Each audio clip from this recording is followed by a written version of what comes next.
Bonjour, ici Clément Koulibaly, j'espère que vous allez bien. Aujourd'hui, j'aimerais parler de trois sentences. Trois sentences ou trois sanctions de Dieu. Donc, à une catégorie de personnes.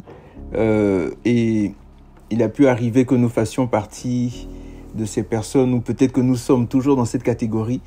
Mais toujours est-il que tant qu'il y a la vie, il y a l'espoir et il y a toujours moyen de se repentir, de revenir à Christ. Donc, avant d'aller plus loin, nous allons prier comme d'habitude. Père très saint, nous te bénissons, nous te rendons grâce, Seigneur, pour ta bonté, ta fidélité. Merci pour le privilège que tu nous donnes, Seigneur, d'avoir ta parole, de te connaître et de pouvoir, Seigneur, te suivre. Seigneur, je prie dans le nom de Jésus que tu nous parles encore une fois et que tu nous permettes de ne pas simplement recevoir de l'information, mais vraiment qu'il y ait une transformation véritable dans nos cœurs, dans nos vies, au nom de Jésus. Amen. Donc, je parlais de la vérité captive. Donc, dans Romains chapitre 1, à partir du verset 18, donc c'est ce que nous allons voir aujourd'hui, de trois sentences particulières que Dieu donne ou que Dieu fait, trois sanctions que Dieu donne à une certaine catégorie de personnes. Donc, à partir du verset 1 du chapitre Romains 1, du verset 18, la colère de Dieu se révèle du ciel contre toute impiété et toute injustice des hommes qui retiennent injustement la vérité captive. Et là, on parle de la vérité de l'évangile, on parle de Christ qui est la vérité, Jésus qui est le chemin, la vérité et la vie. Donc, il y a des personnes qui retiennent injustement la vérité captive, car ce qu'on peut connaître de Dieu est manifeste pour eux, car Dieu le leur a manifesté. En effet, les perfections invisibles de Dieu, sa puissance éternelle et sa divinité se voient fort bien depuis la création du monde. Quand on les considère dans ses ouvrages, ils sont donc inexcusables, puisque, ayant connu Dieu, ils ne l'ont pas glorifié comme Dieu et ne lui ont pas rendu grâce, mais ils se sont égarés dans de vains raisonnements et leur cœur sans intelligence a été plongé dans les ténèbres. Se vantant d'être sages, ils sont devenus fous et ils ont remplacé la gloire du Dieu incorruptible par des images représentant l'homme corruptible, des oiseaux, des quadrupèdes et des reptiles. C'est pourquoi Dieu les a livrés à l'impureté selon la convoitise de leur cœur, en sorte qu'ils déshonorent eux-mêmes leur propre corps. Eux qui ont remplacé la vérité de Dieu par le mensonge, qui ont adoré et servi la créature au lieu du Créateur qui est béni éternellement. Amen.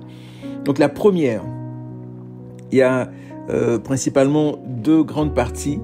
La première partie, justement, nous parle de l'évidence même de la création, de l'évidence de l'existence de Dieu.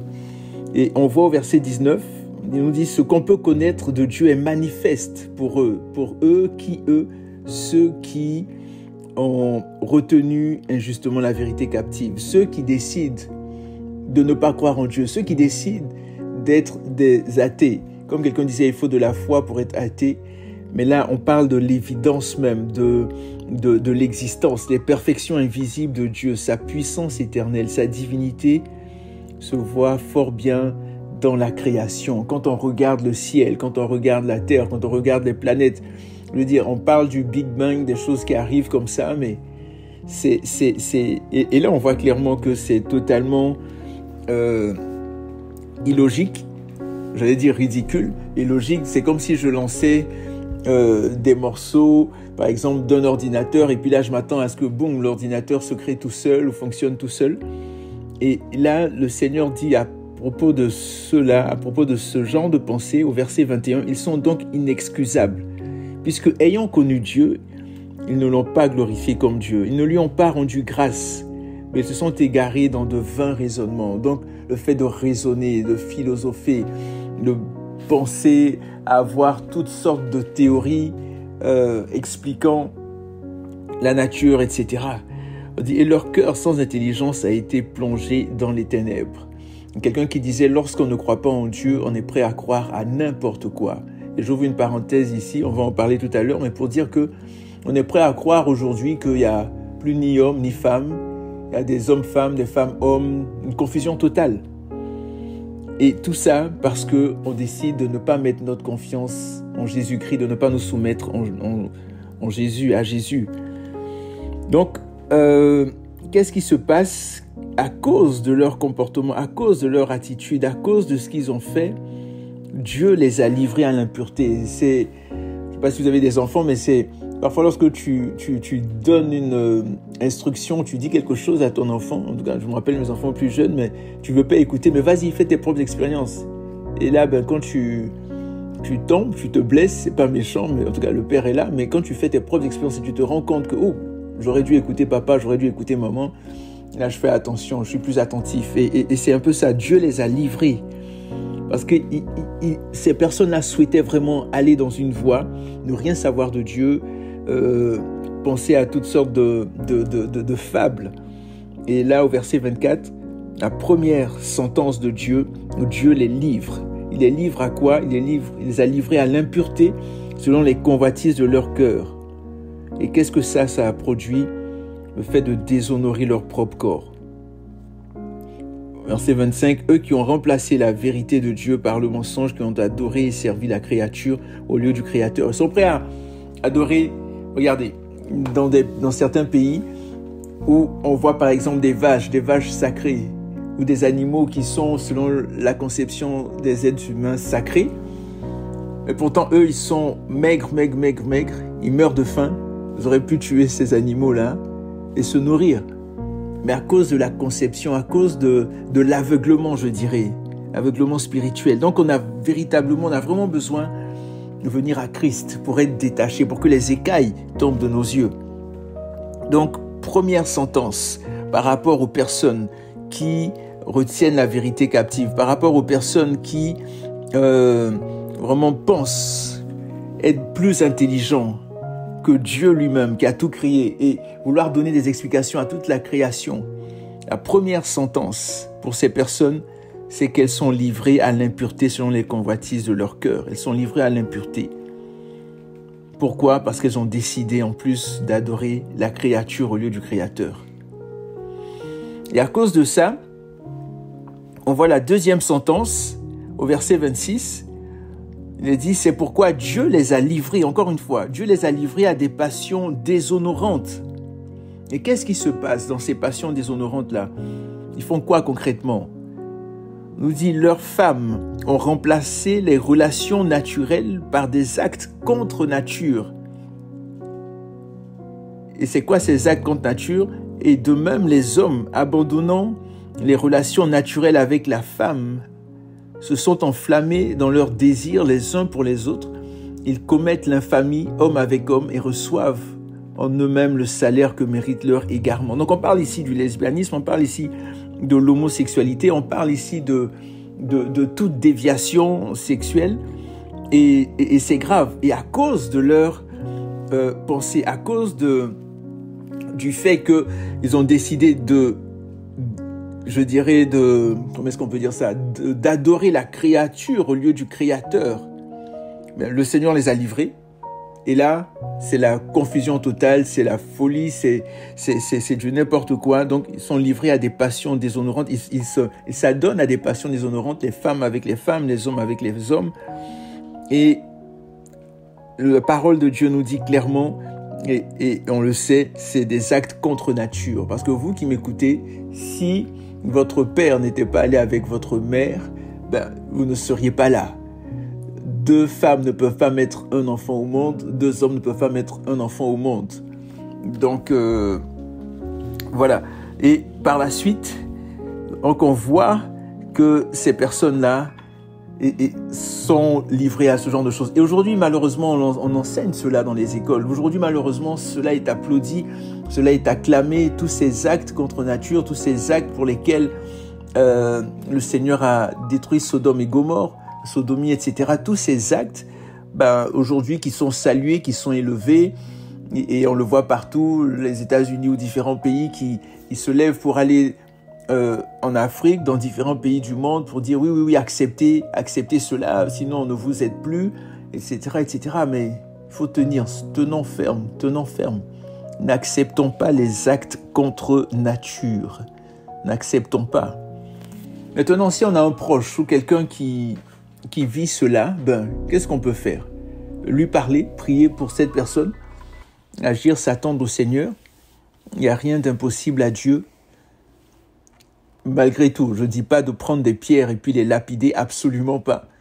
Mais les aimer, les respecter et puis prier pour que leur cœur soit touché. Il y a eu plusieurs conversions, il y a eu des personnes qui se sont converties, des homosexuels, etc., qui ont arrêté l'homosexualité, qui est clairement un péché. Il ne faut pas avoir peur de dire les choses telles qu'elles sont, d'appeler un chat et un chien. Donc voilà. Et par la suite, au verset 28, la troisième sentence. Donc là, je reprends la première sentence. Donc Dieu les a livrés à l'impureté selon les convoitises de leur cœur, en sorte qu'ils déshonorent leur propre corps. Il y a même la bestialité et toutes ces choses-là. Deuxième sentence, Dieu les a livrés à des passions déshonorantes. Parler de l'homosexualité. La troisième sentence, au verset 28, comme ils n'ont pas jugé bon d'avoir la connaissance de Dieu, Dieu les a livrés à une mentalité réprouvée pour commettre des choses indignes, encore une fois, vous voyez. Et quelles sont ces choses indignes-là? Ils sont remplis de toute espèce d'injustice. C'est ce qu'on voit aujourd'hui, partout dans le monde, partout. En Afrique, en Asie, en Amérique, partout. L'être humain, foncièrement, sans Christ, sans le Seigneur Jésus, sans Dieu, est mauvais, est méchant. Il y en a besoin. Le péché, Dieu nous a formés, le péché nous a déformés, mais Dieu, par son esprit, vient nous transformer. C'est pour ça que nous avons besoin de nous repentir, de confesser nos péchés, de nous soumettre à Jésus, de venir à lui, de dire « Seigneur, pardon pour mes péchés, pardon pour mes fautes, j'ai besoin de toi, lave-moi, purifie-moi par ton sang. » Verset 29, ils sont remplis de toute espèce d'injustice, de méchanceté, de cupidité, de perfidie, plein d'envie, de meurtre, de discorde, de fraude, de vice, rapporteurs, médisants, impies, emportés, orgueilleux, fanfarons, ingénieux au mal, rebelles à leurs parents, sans intelligence, sans loyauté, sans affection, sans indulgence, sans pitié. Et bien qu'ils connaissent, ces personnes-là, et bien qu'ils connaissent le décret de Dieu selon lequel ceux qui pratiquent de telles choses sont dignes de mort, non seulement ils les font, mais encore ils approuvent ceux qui les pratiquent. Vous vous rendez compte? On approuve l'injustice, on approuve la corruption, on approuve le mensonge, on approuve l'envie, le meurtre, la discorde, la jalousie, toutes ces choses-là, tous ces actes, toutes ces mentalités réprouvées, ces œuvres de la chair, comme on le voit dans Galates 5. Et à cause de cela, on s'enfonce dans le mal, parce qu'il est dit au verset 32, « Et bien qu'ils connaissent le décret de Dieu, selon lequel ceux qui pratiquent de telles choses sont dignes de mort, non seulement ils les font, mais ils les encouragent, ils approuvent ceux qui les pratiquent. » Et peut-être que, en m'entendant, peut-être que vous avez été dans ce genre de choses, ou vous l'êtes toujours, mais vous savez, si vous venez encore une fois à Jésus, vous lui demandez pardon, si vous vous repentez de vos péchés, par exemple, vous repentez de la cupidité, de la méchanceté, de la perfidie, de l'envie, et je veux dire, même en étant chrétien, vous savez, il y a trois types d'hommes. On parle de l'homme charnel, l'homme spirituel, et puis l'homme animal. Donc on a le chrétien charnel ou le chrétien spirituel, donc parfois la chair et l'esprit qui peut prendre le dessus, parfois c'est la chair, parfois c'est l'esprit. Donc on se rappelle par exemple de Pierre, qui était avec Jésus, qui avait reçu une parole du Saint-Esprit, tu es le Fils de Dieu, tout ça, et par la suite, envahi par Satan, il dit « Ah non, arrière, ne va pas à la croix, etc. » Et Jésus qui a dit « Arrière de moi, Satan. » Vous voyez, donc, et parfois il y a cette dichotomie-là, il y a parfois cette tendance, est-ce qu'on marche par l'esprit ou est-ce qu'on marche par la chair, et plus nous allons être dans la parole de Dieu, plus nous allons être dans la prière, plus nous allons être dans la présence de Dieu, plus notre homme intérieur va grandir, se fortifier, et nous allons de plus en plus marcher par l'esprit et ne plus être conduits dans ces choses-là de convoitise, d'envie, de jalousie, de méchanceté qu'on voit partout dans le monde, mais aussi dans les cercles chrétiens malheureusement. Nous avons besoin de Dieu, nous avons besoin du Seigneur, nous avons tous besoin. Donc, ce que je suis en train de partager, ce n'est pas en étant sur un piédestal pour dire non, il m'est jamais arrivé de faire ça, ou bien à des frères et sœurs en Christ ou quoi, absolument pas du tout. Mais c'est vraiment de voir que si nous continuons à rester dans une chose que le Saint-Esprit nous a montré, nous continuons à être dans un péché et l'encourageons même, on risque d'être livré à des choses qui ne sont pas du tout bonnes, qui ne sont pas du tout positives. Donc vraiment que le Seigneur nous vienne en aide, et faisons tout pour ne pas retenir la vérité captive, mais plutôt de la laisser vraiment se répandre, de parler de Christ partout où nous sommes, de vivre Christ, de l'expérimenter et d'être des témoins vivants de sa gloire. Voilà ce que j'avais à vous partager aujourd'hui. Vraiment que le Seigneur vous garde, que le Seigneur vous bénisse. Prenez soin de vous. Donc comme j'ai dit, si vous ne connaissez pas le Seigneur encore, ou si vous ne marchez pas avec lui, ou même si vous avez besoin, vous marchez avec lui et qu'il y a un péché dans votre vie, quoi que ce soit, repentez-vous, demandez-lui pardon, venez à lui et il vous donnera une vie nouvelle. Donc portez-vous bien, que Dieu vous garde, que Dieu vous bénisse et surtout n'oubliez pas que Jésus revient très très très bientôt. À la prochaine.